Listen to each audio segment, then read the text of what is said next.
Good afternoon, ladies and gentlemen. Assalamu alaikum. I welcome you guys on Channel 52. Today is our Talk Mindfully at Channel 52 with Amber. This is our first episode, and I'm very proud to lodge in with that. And I have a very impressive panel with me today. We will be talking about interfaith and community service, a very, very dear topic to my heart.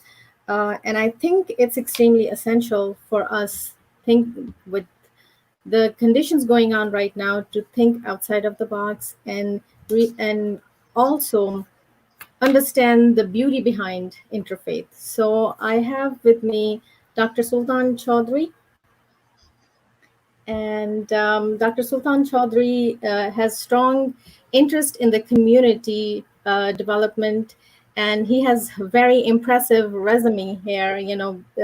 Huge uh, um, huge ideas behind his success. He's the founder, president of Islamic Community Center of Potomac, ICCP in Maryland, and currently serves as a trustee. And he's keen with interfaith community, worked with many different groups, Bangladesh Associate of different atmospheres. And he also teaches U.S. citizen ESOL, and also part of many, many different community-based organizations.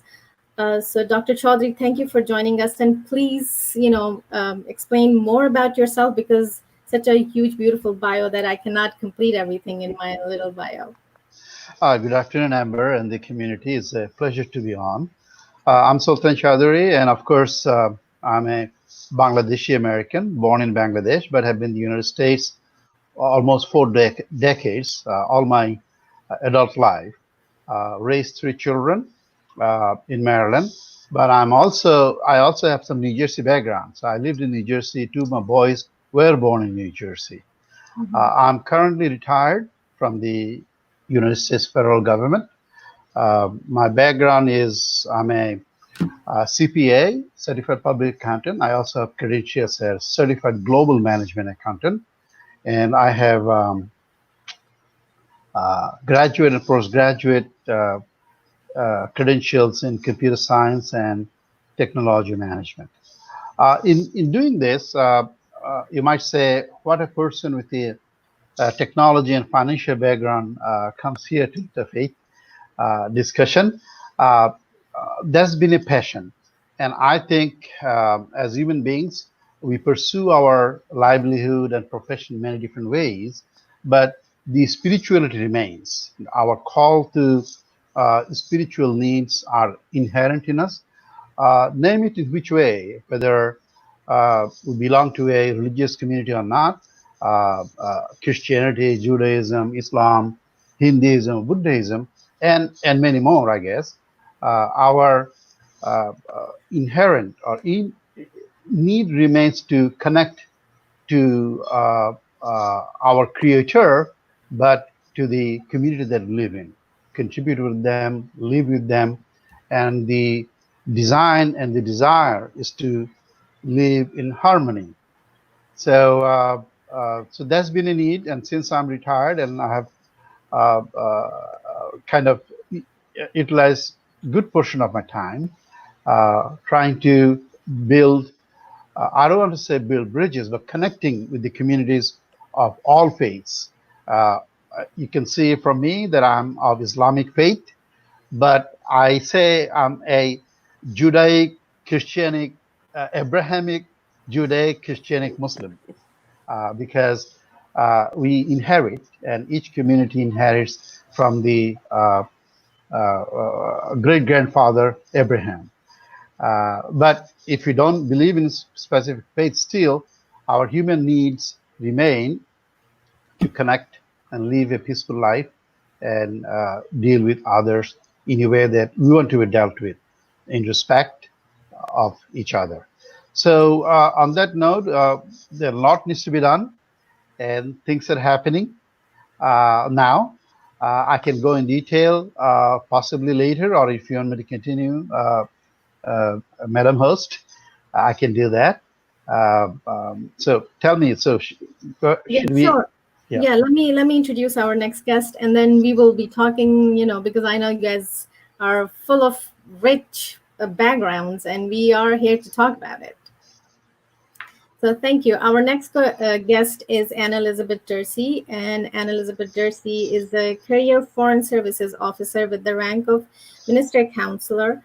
Serves for over 30 years with the United States Department of State in Asia, Europe, and Middle East. She is a U.S. ambassador to Latin in 2009 and 2012, and Azerbaijan in 2006 to 2009.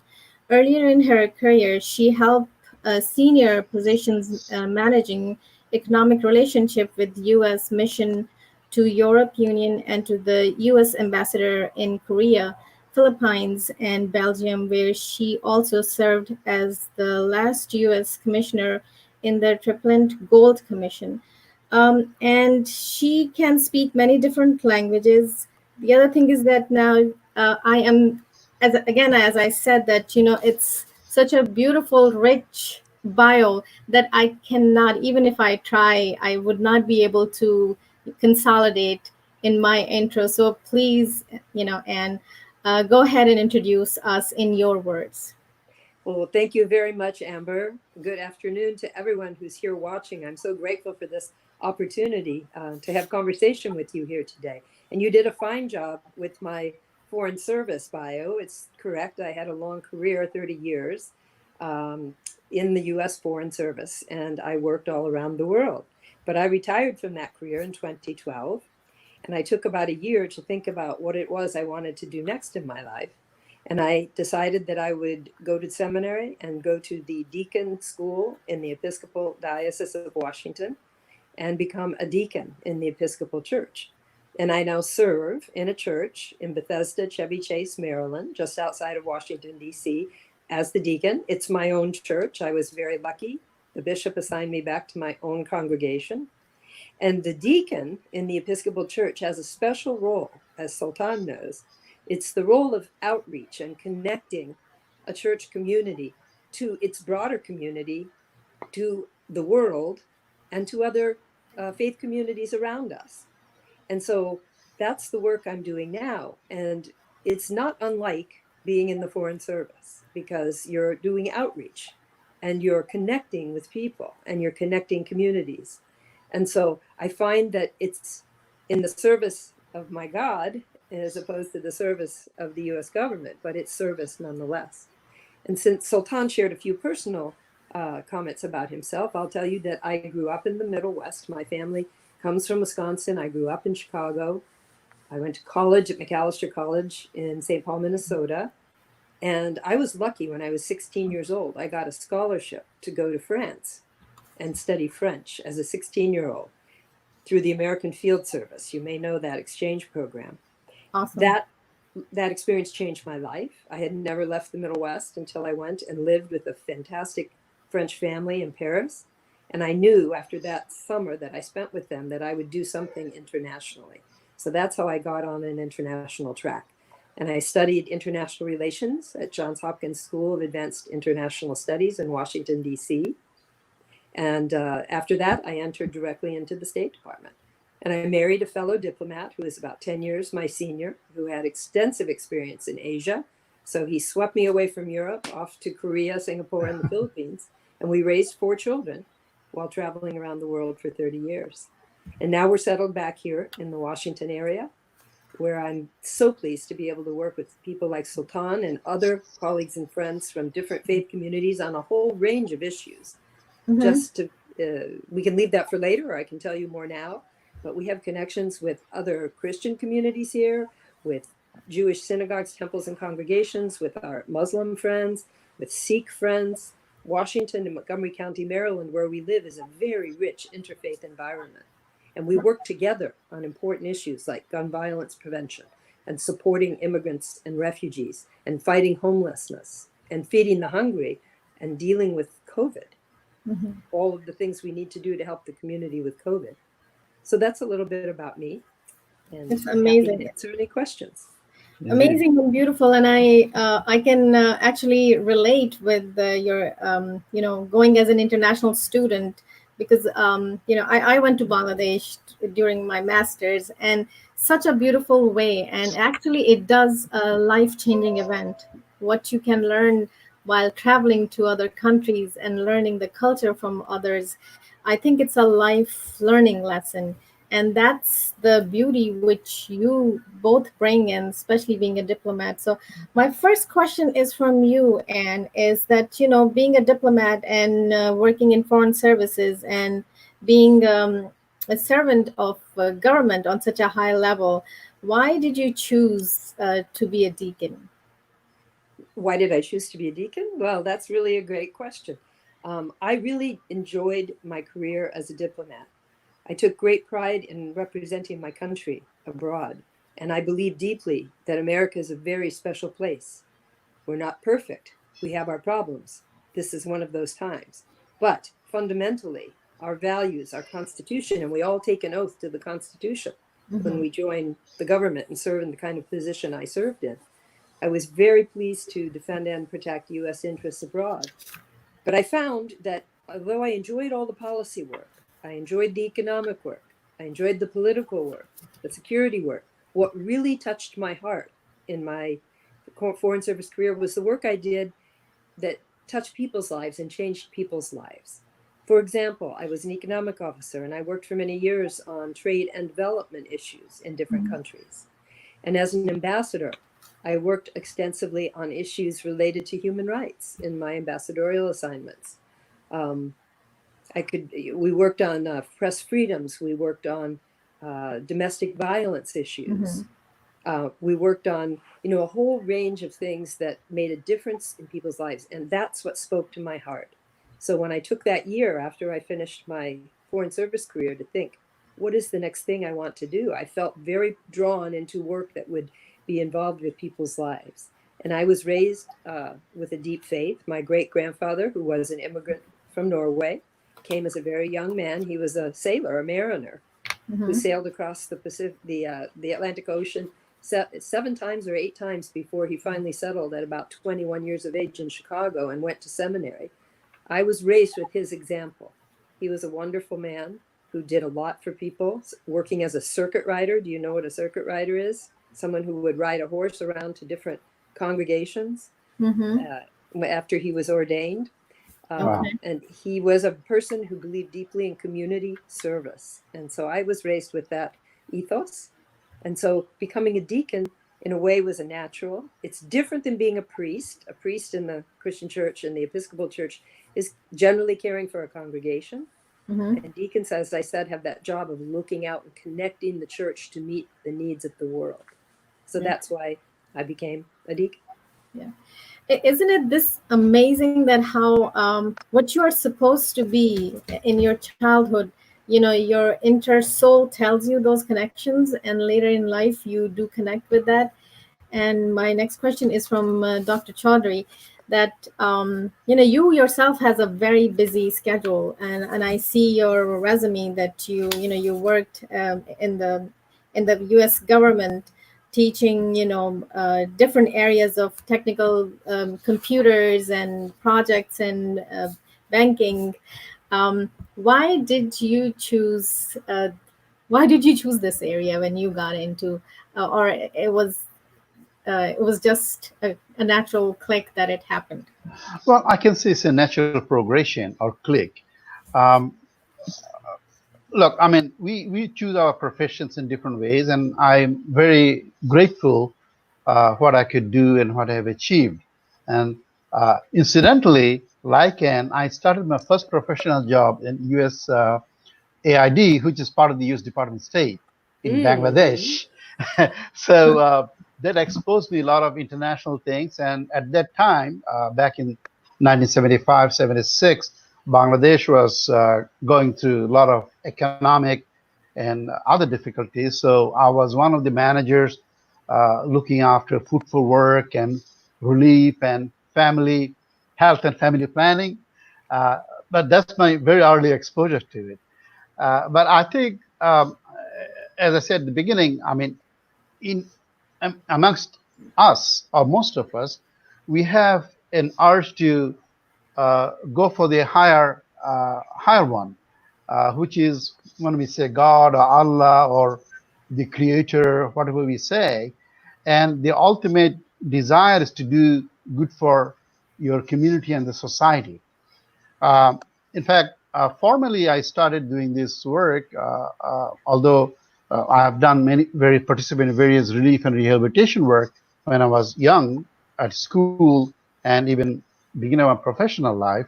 Uh, uh, I will also admit the USAID inspired me to look into a lot of it because I used to write project papers, project analysis, cost benefit, and all of that. Um, when I came to New Jersey back in early 80s, I was involved in forming the Islamic Society of New Jersey, which is operates under the name of Jalalabad Jami Masjid in Paterson, New Jersey. They were the first mosque in the state of New Jersey, and it was a very small house. We bought a building in downtown New Jersey. It was a rundown, and we started praying. So once the success happened, it was a wow moment. Say, here is a community.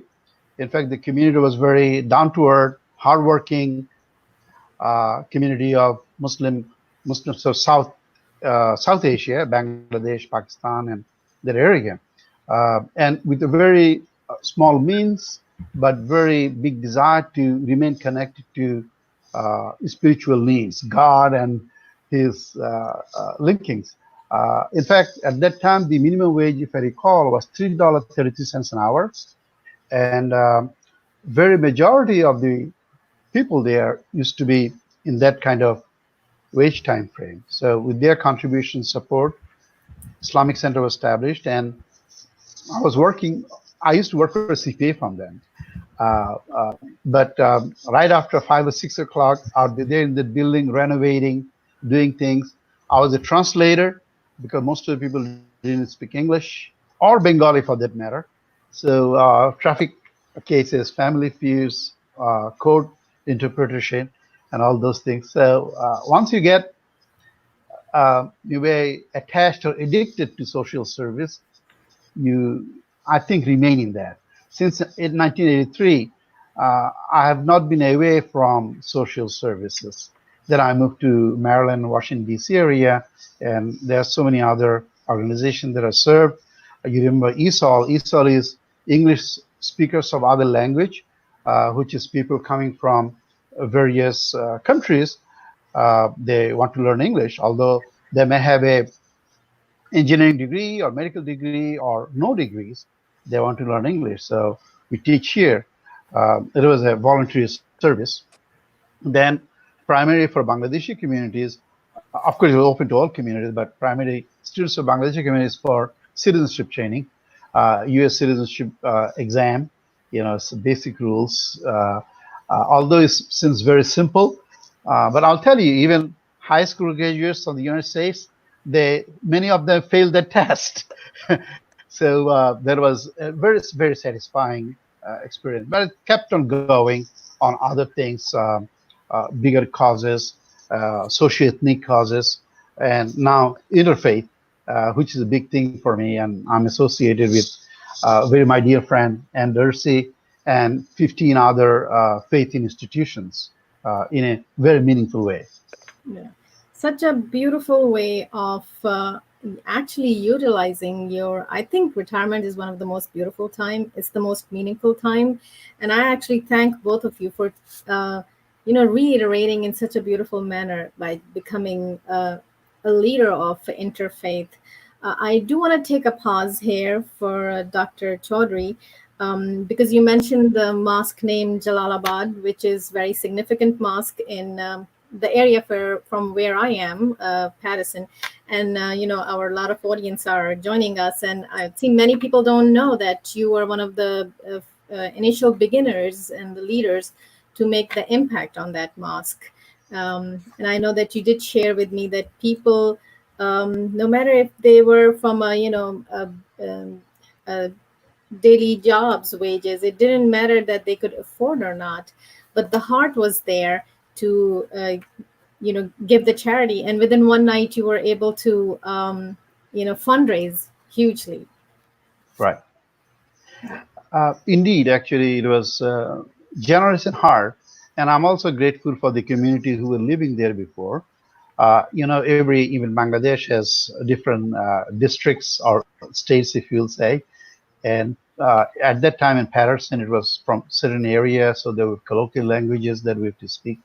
I was sharing with our host that on a fundraising night, when we were trying to buy that rundown building, I stood up and made an appeal to donate in the name of God to buy this house for the worship of God. There are people who gave away the 2 weeks salary, 2 weeks full check. Mhm. Then, well, of course, in the morning when I was collating this, I said, "Oh, what's going on here?" Um, uh, they are not. They are very highly generous, respectable people, but earning was very small. I called them up. I said, "How come you do this? You have children and family." He said, "Didn't you call in the name of God?" So we gave it. So that was the heart touching, and that was a lesson for me that we Yeah. need to be more generous. We need to get more involved. The little thing we can do, everything we can do, whether it's 1% or 2% or 3% of our earnings or time. I mean, every drop counts. And now I will use the word mashallah. I think that means thank God, God willing.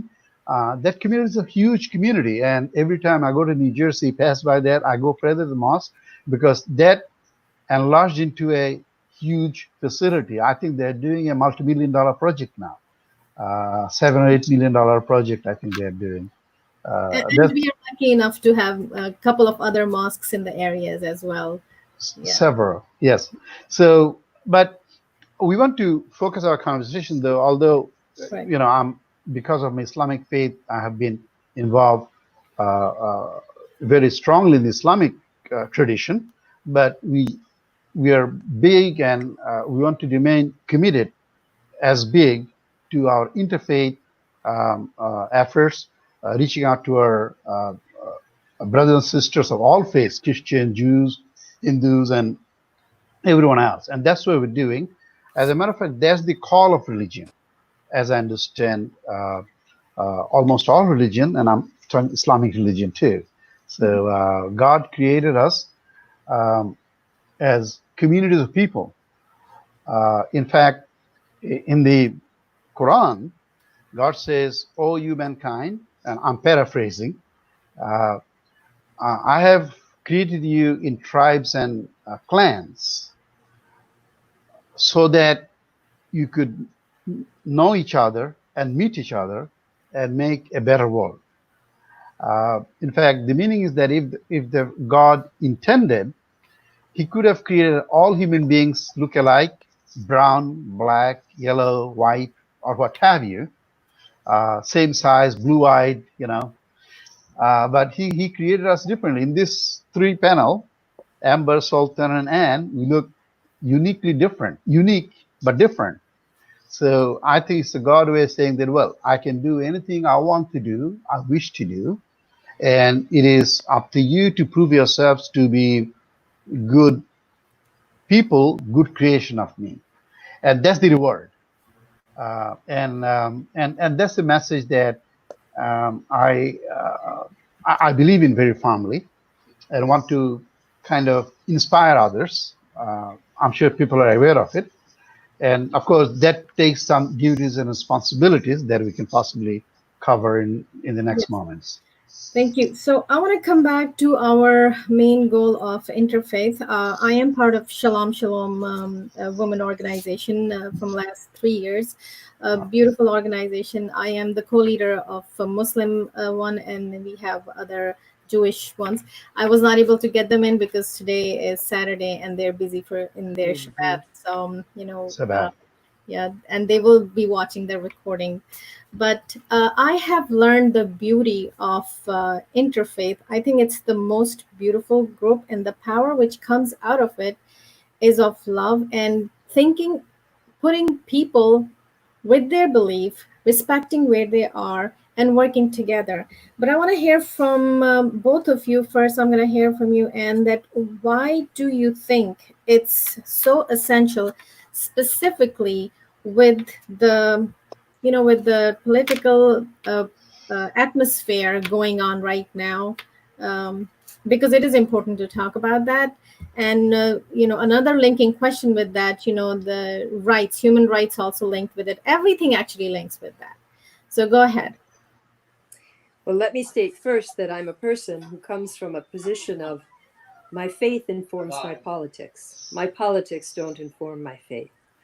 And I found in interfaith work that while there's an incredible richness and diversity, there's also an incredible amount of commonality in the most basic values that we share about the dignity of every human being, about respecting and welcoming the stranger, about living generously and supporting and serving community. These things stretch across all of our faiths. And this is a time in our national life when we're seeing a move away from community. We're seeing a move away from unity. We're seeing a move away from uh, support for diversity in certain elements of our society. And we need to work as people of faith with one another. And we need to engage these issues, not just in our mosques and churches and synagogues, but I believe, and perhaps this comes a bit from my background as a government official, in civic engagement. Right. We have separation of church and state in the United States, but the separation of church and state, we don't endorse candidates, but we absolutely have the right, and indeed, I would say the responsibility to be representing our values and bringing our values to the public square and making them known. Indeed. And working across faiths. We're not promoting any particular faith. Mm-hmm. We're working together on the basis of values that we share. And that voice is very needed today because we need a voice that will set a moral path. We need a voice that will unify and not divide people. We need a Yes. voice that recognizes the dignity of every human being and dehumanizes no one. Mm-hmm. We need a voice of welcome in our society. America has incredible diversity, and it's been one of our greatest strengths. And I was always proud as a diplomat to acknowledge that and say we learned so much from every culture that comes here. And this is what makes us strong. And we need to go back to those values. Now, every country has dark and difficult moments. And our country has difficult moments right from the beginning. We had beautiful words in our Declaration of Independence and our Constitution, and yet we had slavery from the beginning. And we're continuing to work out the legacy today of those issues. And we have an opportunity right now. I was so touched, inspired, moved to see our entire country rise up in revulsion against what happened in Minneapolis to George Floyd. Mm-hmm. That gave me such hope to see that we agree this is not something that we can accept, and it's time to take the next steps in our efforts to deal with the legacy of slavery. And I'm going to do everything I can to make sure that in my faith community and working with others like Sultan and our other interfaith partners, we all get behind this because we have an opportunity to do something now that's very important. And we have other opportunities too, where we have to think about engaging. Our church is working hard to help encourage people to fill out the census. Mm-hmm. It's extremely important. You may say, why does a church care about the census? What does that have to do with religion? It has to do very much with the dignity of every human being. We respect the dignity of every human being. Every human being counts. Every life matters. We need to have people fill out the census so that they will be reflected in all of the things that the census supports. So let me just say to your viewers, please do everything you can to get everyone in America to fill out the census. And then we have an election coming up. And we are working very hard with some other faith communities on encouraging voting faithfully and a faithful democracy, getting as many people out to vote as possible, because that's how we make our voice heard. That's how we bring our values to the public square. And there is a program called Voting Faithfully that is being promoted by the Catholic Charities Network Lobby in Washington that has gathered together many faith communities to encourage them to do everything they can to work for free and fair elections in November 2020. So I'm a big proponent, as you can hear, about not just community service and interfaith, but civic engagement from those roots in our community service and our interfaith relationships. Indeed, should I? Go ahead. Indeed, I want to echo strongly very same sentiments that we need to be counted as census, we need to vote, and especially people of color and people of new immigration background, just like me and just like other people. Muslims are newer immigrants, new community in this country. It is a civic duty. It's a Quranic duty. It's a spiritual duty to be a good citizen. And to be a good citizen, you need to vote. You need to be respectful of each other. You need to work. You need to pay taxes. But voting is so important. So we make this call. You vote your own conscience, whoever you want to vote, but be registered. Let your opinion be heard, and let you be counted. So our leadership, in fact, in our prayers, we pray for our leaders to lead our country to the right path. Correct. And the way the leader will be the one we choose through our democratic voting process. It couldn't be overemphasized. And that's an interfaith effort. That's a civic effort. Is all kind of effort, if you'll say. And of course, we always condemn and all kind of actions based on any kind of discrimination, hate, whether it's race, religion, color, gender, of all sorts. And because both Ann and I share government background, we have been very well trained in that. And I think we need to inspire and send the same message to population in general, to all of them, because I think it's very the awareness. The young people this time woke up. I mean, in our neighborhood a few days ago there was a march with Science BLM, Black Lives Matter. Guess what? 99% of the white kids and parents. 99%. There are like 400 or 500 people in the neighborhood. There are 3 or 4 or 5 African Americans. So of course we're there too. So I think it's also a blessing that we are, through every challenge, we kind of try to go a little bit, try to make ourselves more perfect. I think it's a challenge of time, and we need to take use the good moments. Correct, because census comes, once in 10 years. And as we are talking, I'm going to take a question here, and if the station can put that question on the screen, it's from Daniel Huck. The question is, what advice do you have for those who are fearful of filling out the census due to what happened with DACCA registration immigrants with the current administration? So, and I'll take you first, and then I'll go with Dr. Chowdhury.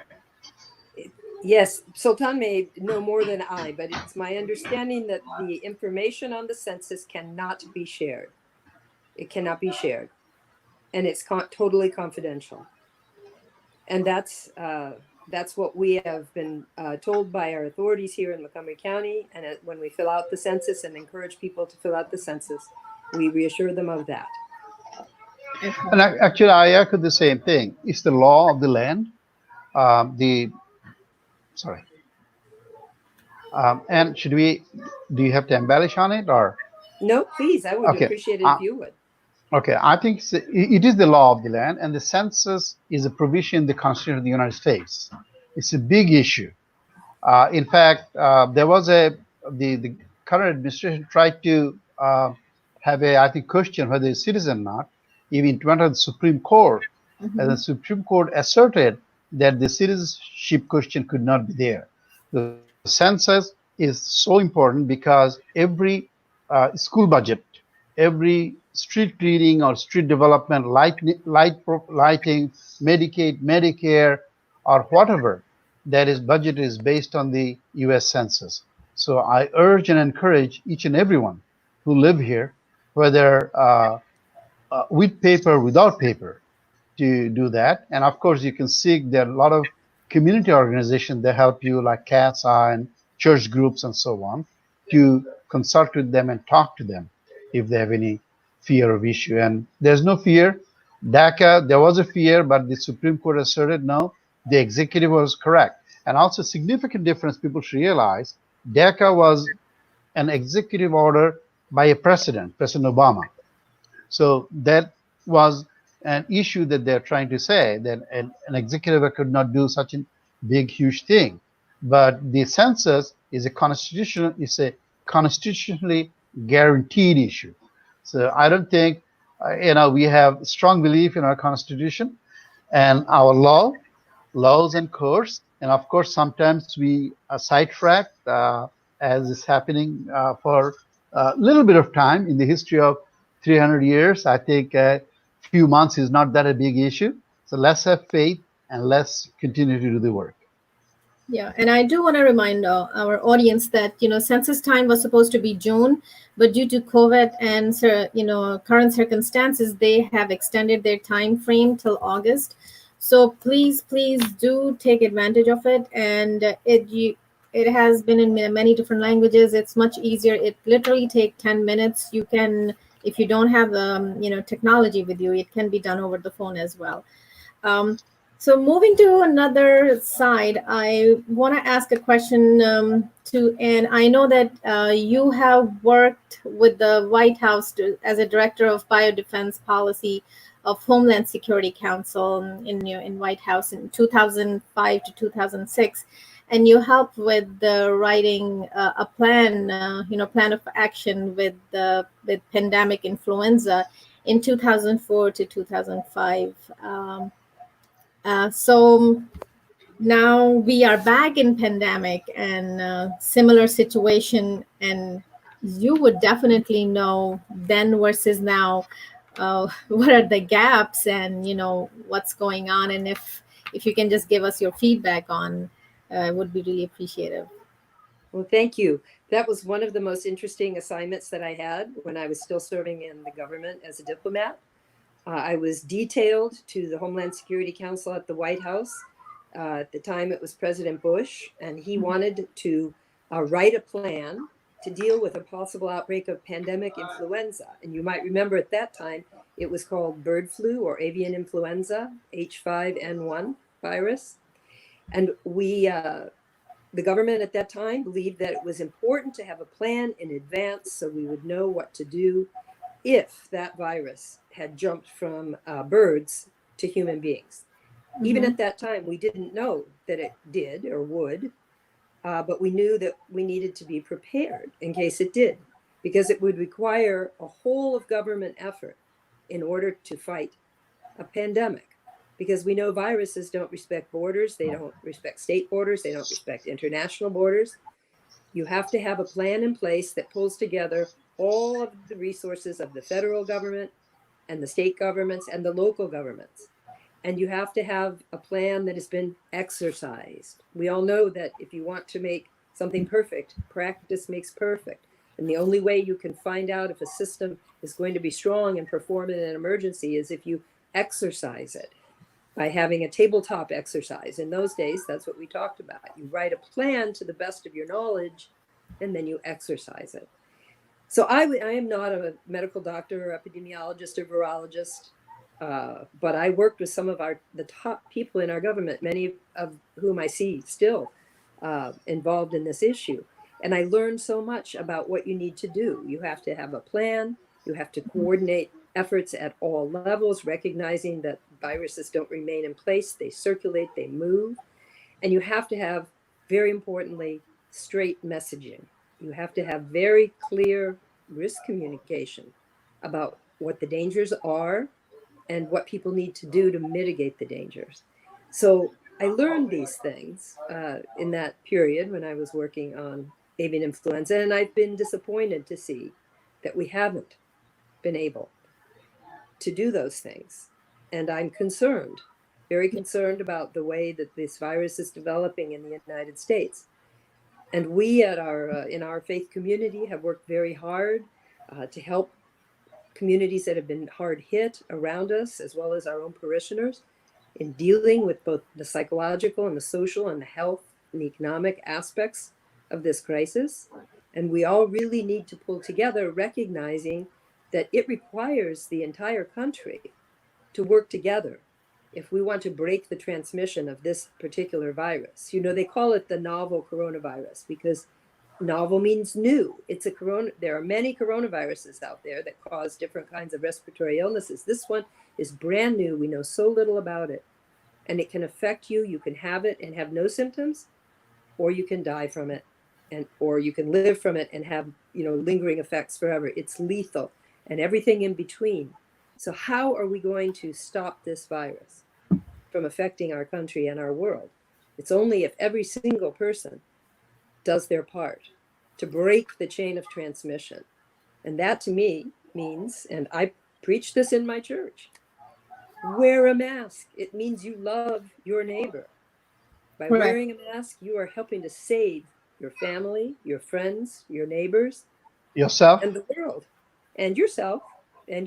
But we're talking about love of neighbor here, right, Sultan? Right. Our faith background. Right. It is an act of love of neighbor to wear a mask.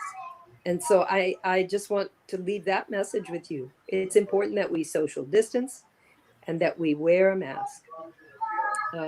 Individual rights are extremely important in the United States of America, but don't forget, the first word in the preamble to the Constitution is what? We. We the people. We, the people. Right. We the in people. order to form a more perfect union, promote the common welfare, the general welfare, the common defense.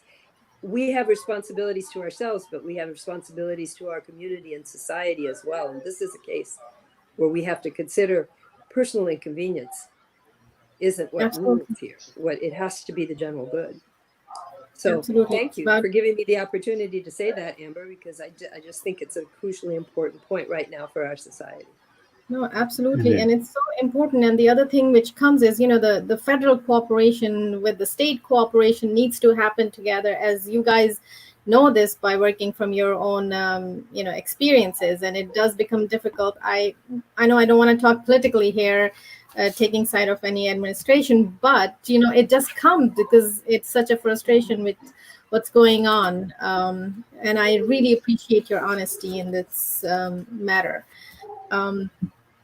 Absolutely right. So we do have another question here. Actually, there's a couple of comments coming with appreciating with both of you.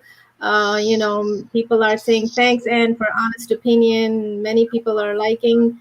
Another question is if you guys can please put it on the screen. Again, that's from Daniel Huck. How do we get our Southeast Asian communities such as Bangladeshi, Pakistani, Indian, and other to get more involved in matters such as Black Lives Matter? Many of these immigrants see as a black and white issue, but if it is not for Black activists, we would not be here, which is absolutely true. It's not just about, one ethnicity showing or their side. So I want to hear from you guys. Dr. Chowdhury, I'll hear from you first, and then we'll go. Well, I'm the South Asian face here. So, well, actually, no. Daniel Huck is right on the point that some people, especially because of the newness to the community, we haven't had the experience, especially South Asian communities or even other non-US born citizens have had the experience to appreciate, understand the sagacity and veracity of experience of slavery and the subsequent discrimination. It is extreme and it remains for a long time. Actually, I have been fortunate to serve as a chair of diversity steering committee in one large federal agency. And so as we talk with people, on the surface, we all say hi and be civil, but the anger and the dissatisfaction and the amount of hate remains. And I'll give you an example. I had a colleague who was an SES, what you call senior executive service level person. He one day tells me, Sultan, you live in Montgomery County? I say, yes. how many times have you been stopped by the police? I said, not in 30 years. He said, do you know that I'm stopped minimum once a month or more, and I don't drive over the limit. And Yes. and he has 2 Purple Hearts on his license plate.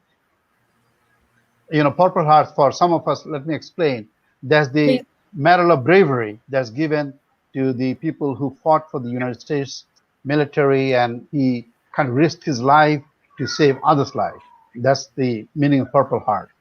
So, and then he'll be stopped, and the police will unnecessarily ask harassing question, and then they will open his trunk, and they find a lot of water bottles. They say, why do you keep so many water bottles? Then he was sharing with me, and I'm taking a minute to explain that the simple acts that people of are not the people of color, African Americans, experience that we have not. So the children grew up with it, and as the children became teenagers, his father used to kind of surrender. The police stopped. So here you go. Another time, he shut down the engine and submits himself. But the children became 14, 15, 16. They want to rebel. They say, Father, why is it?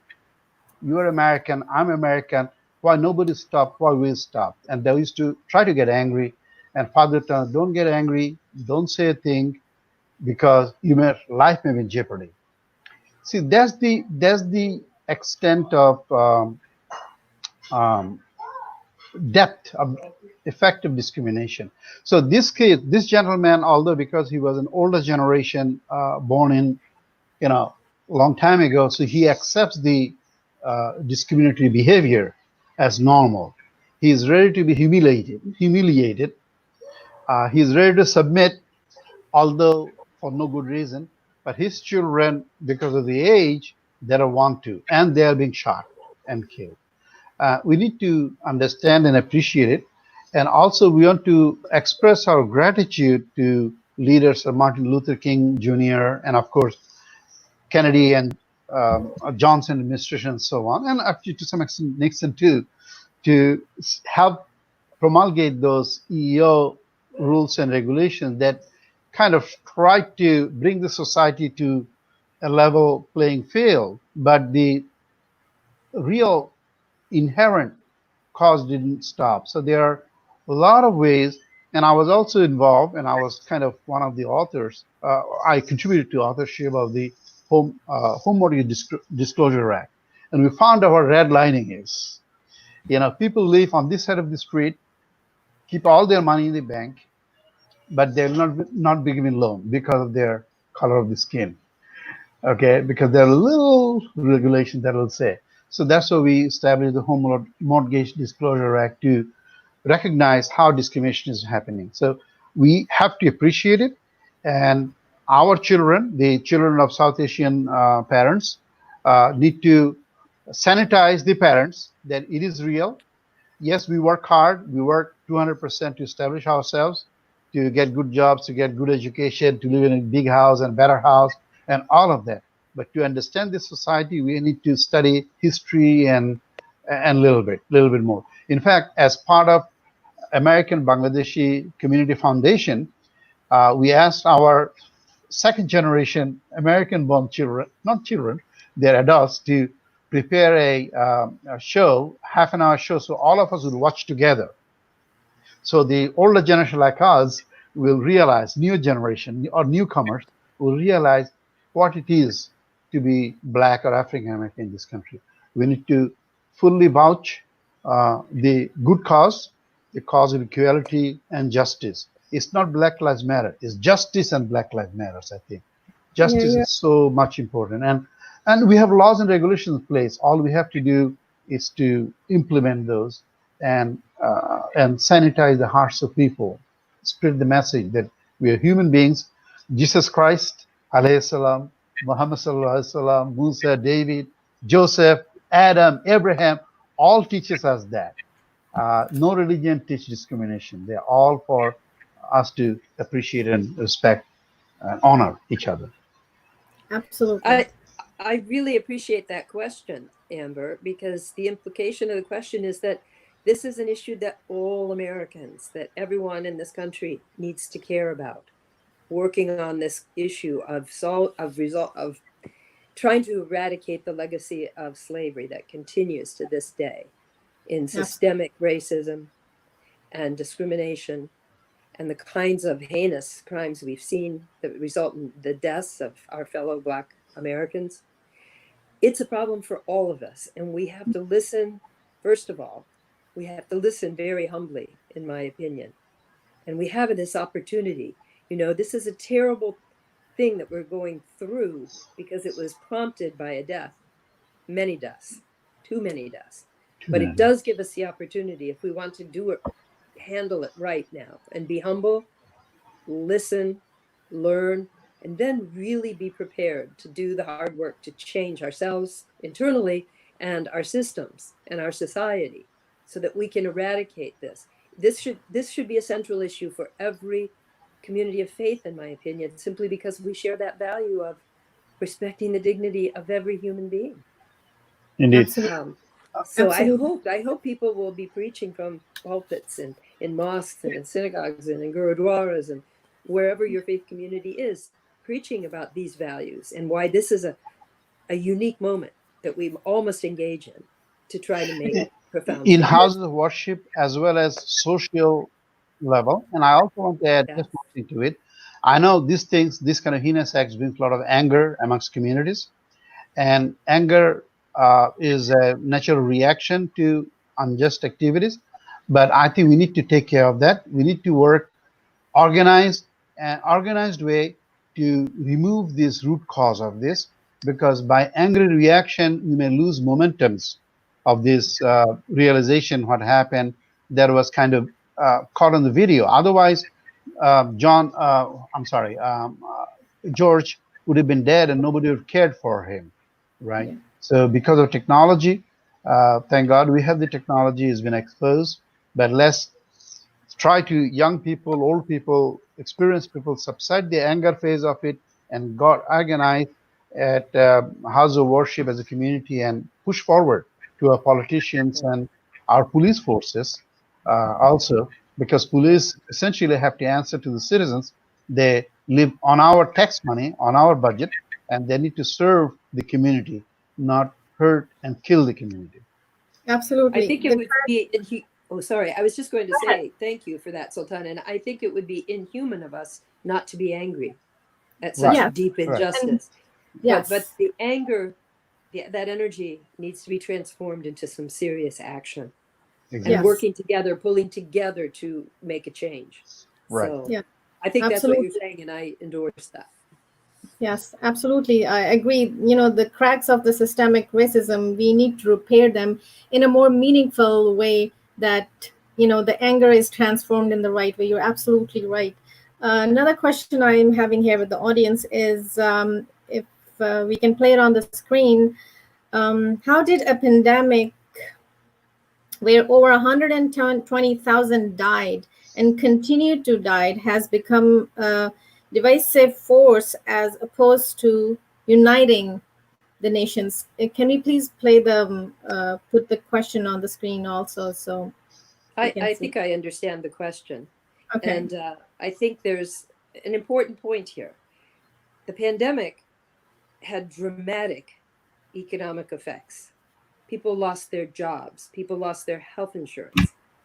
People lost their liberty and have to deal with the psychological and social problems that come with being locked down and stay at home. So there is a natural tendency to want to push to reopen and get people back to work and get people out of their self-isolation. But I'm afraid the issue was framed in our country as either or. We can deal with the pandemic or we can deal with the economy. Not what it should be, which is both and. We have to deal with public health in order to have a healthy economy. And when we deal with this problem, we have to see it in both of its aspects, all of its aspects. And I think somehow we got onto a path where we were looking at it as an either or. We just have to accept the the death and the sickness that will come from this virus, but we're going to open the economy because there's huge costs to people for that as well. I think it's an issue of not framing the issue correctly and messaging it correctly and encouraging the country to pull together.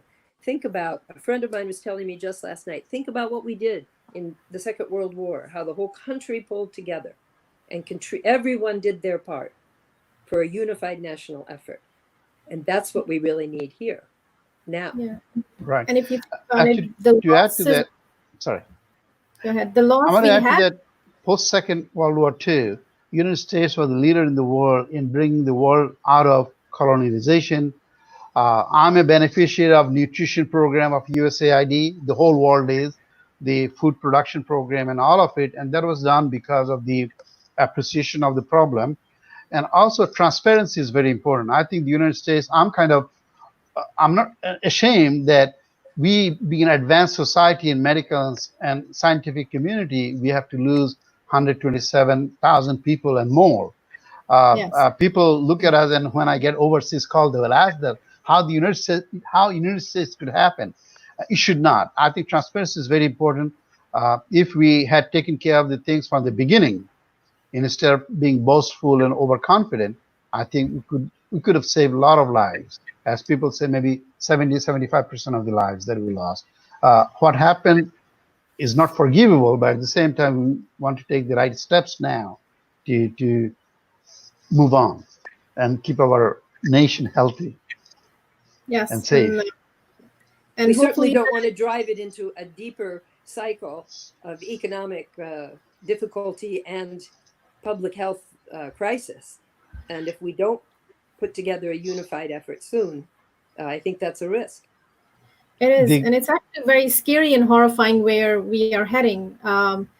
Again, don't want to speak on that versus this, but we are heading towards, very scary situation. And I hope God is with us, helping us, leading our administration in the right way. I do want to talk about community service because I know we are getting closer to our time, but interfaith has a huge impact on community service. And I think the way we can do as an interfaith organizations, that love creates respect towards each other, towards your neighbor. It's not about, I am going to be converting the other person into my religion. It's about respecting the boundaries and bringing, and I do want to bring that to our, viewers so they understand, whoever has joined maybe later. It's about be respectful and breaking breads together. So I'm just gonna want to find out from you guys, from your community services, just name a couple of them, whatever you guys are doing. Well, for example, from ICCP, we have a program called Interfaith Iftar every Ramadan, and we invite our interfaith leaders to come and talk just a couple of minutes, message of peace. And we have an organization called Potomac Area Interfaith Communities, which is like 12 plus organization of Muslims, Shia, Sunnis, Jewish, moderates, and conservative, and Episcopalian, Presbyterian, and so on. So we get together, Thanksgiving, we do Thanksgiving service. And as a matter of fact, the benefit is so infectious and so great.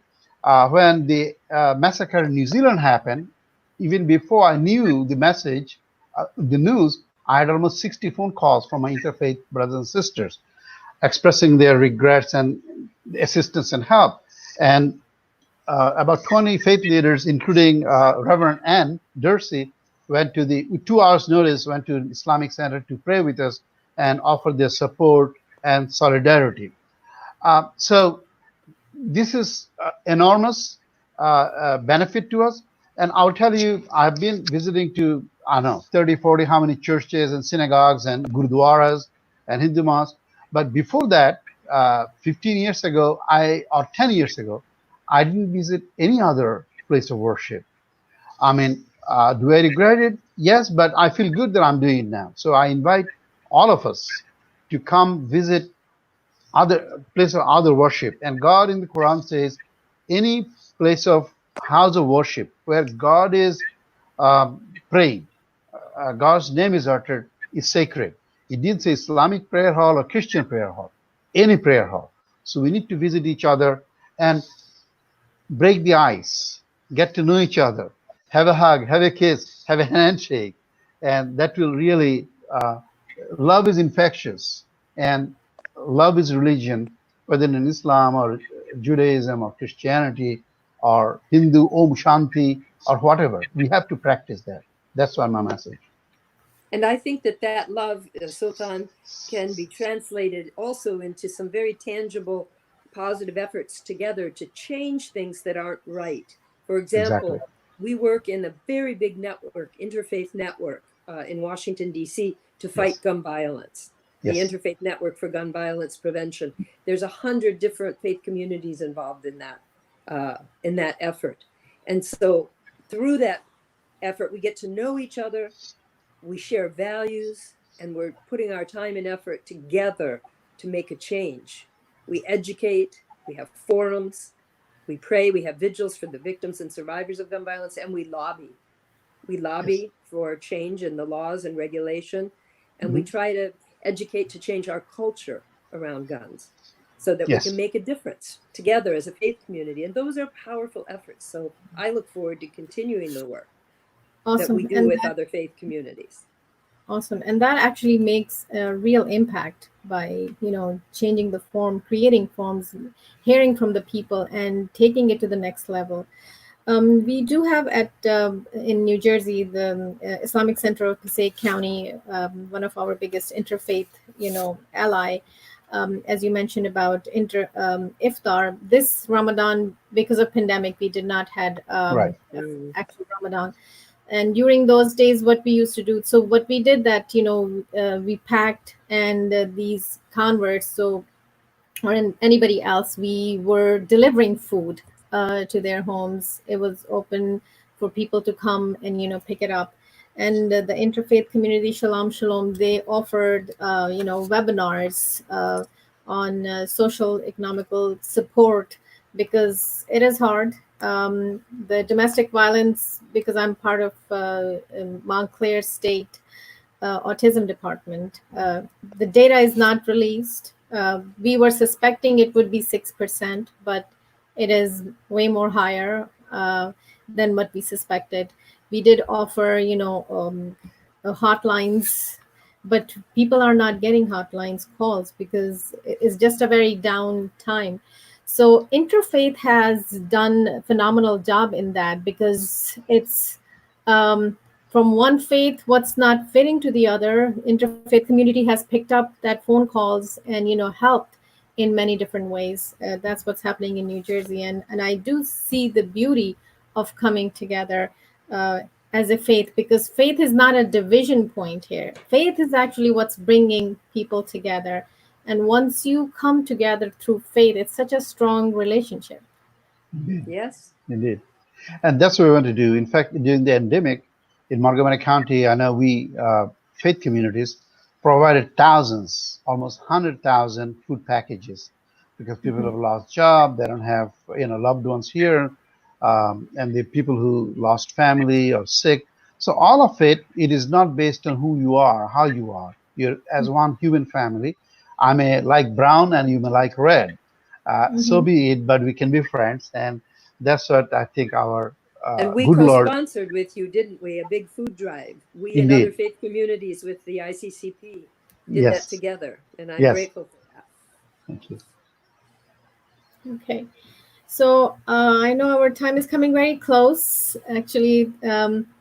So I want to ask you guys to give your final messages for our audience. And we have been receiving a lot of feedbacks, thumbs ups, hearts flying on, on our Facebooks. People are loving and appreciating this conversation.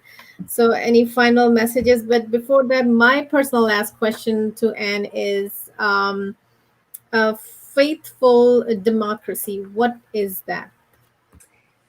Well, it starts from the premise that we believe that the civic engagement, as I said before, voting, it's an important spiritual thing to do, because it's through voting that you express your values in the public square. And we Yes. need to engage every faith community in voting and expressing values that we share in the public square. And faithful democracy is an effort that's set up to ensure that our democratic systems, our voting systems, our voting registration systems are sound and solid and will ensure a free and fair election, because every citizen has the right to that. And no voter suppression, right? So Mm-hmm. faithful democracy, you can Google it, is this interfaith effort. And there is a voters covenant there that faith communities can consider signing if they would like, and suggestions on things we need to do. It's very important to encourage Congress to give the resources to the states in order to set up mail-in voting, because we don't want to ask people to trade their life for their right to vote by having to Right. stand in long lines. We Right. want more polling stations, not less, so Right. that more people can be reached and have the right to express their vote. So faithful Absolutely. democracy, if your faith community is interested, take a look. It's headed up under the Catholic Network, Catholic Charities Network lobby effort. Okay. And I want to hear from you, Dr. Chaudhary. I know it's extremely dear to you, this cause. Well, yes, actually, I am a strong believer in this. And as we mature more, I think we'll do more. So let it be a message to all communities. Of course, Washington, D.C. metro area is doing pretty well in interfaith efforts, but all communities need to do that because we are all one human family. Let's approach it that way. And also, in terms of a new immigrant community, and being a Muslim myself, I think the Islamic community also need to do more in that. Our imams in their prayer hall, as we talk about spiritual needs, God and hells and heavens, but they also need to call upon the congregants to participate in citizen reactions type of voting and being aware of what's going on. That's a not only civic duty, that's a religious duty. And also, let's always say check the next person, the neighbor, the person in the next block, and join the political and civic uh, committees, clubs, associations, so that people know who you are and who I am. Okay, uh, because there may be always apprehensions until the time you talk to somebody else. When you talk to them, say hello and greet them. They say, "Oh, he's a good person. He's a man of peace. He loves me, or I love him." Mhm. So I think that's the message that we need to propagate as much as possible. And if there's the last message, I want to say salam, shalom, and greetings, and may God's peace and blessings be upon all of us. Peace be with you. Thank you, guys. And I know there's so much more to talk about it because, and I do want to give this last message is that with our future generations, because we are doing a lot of intermarriages. So, interfaith is extremely important and essential, respective towards each other. This because there's intermarriages are going, and it's important message needs to be given, message of love and harmony, and respecting each other's rights. So I really personally thank Dr. Chaudhary for you joining tonight with this evening, and and for giving your time. And I humbly I have respect from my heart for you both, so that what you are doing, for your community, for your faith groups, for everyone. It's actually I consider that there's so many community services, but when we are doing interfaith community services, I think it doesn't remain anymore community services, become humanitarian services. It's much more higher than just a community service. So I really thank you both to give the time to me today, to our viewers.